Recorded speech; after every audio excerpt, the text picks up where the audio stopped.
Համոզված պնդում են, որ անվտանգությունը բանակն է ու տնտեսությունը, բայց մեր աչքի առաջ ընթացող պատերազմը ցույց է տալիս, որ դա արդեն հնացած պատկերացում է։ Կարող ես ունենալ միլիարդավոր դոլարների տնտեսություն, գերժամանակակից սպառազինություն, բայց մի քանի հարվածով կարող են կաթվածահար անել քո նավթը, էներգետիկան, օդակայանները, լոգիստիկան։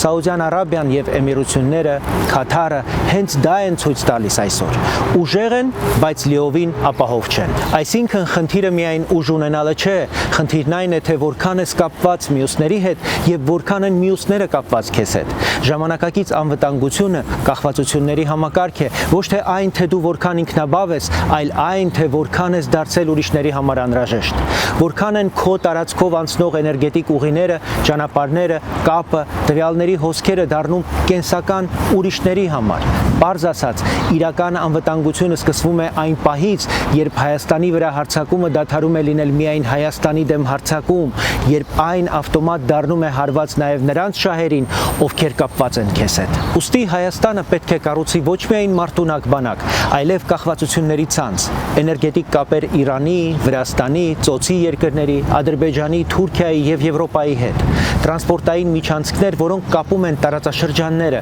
թվային ենթակառուցվածքներ, որոնք դառնում են տարածաշրջանային հարթակ, տնտեսություն, որը ներգրավված է գլոբալ շղթաներում եւ դիվանագիտություն, որը այդ ամենը դարձնում է քաղաքական երաշխիք, որովհետեւ ուժեղը նա չէ, ով միայն կարող է պաշտպանվել, ուժեղը նա է, ում վրա հարձակվելը չափազանց թանկ է դառնում բոլորի համար։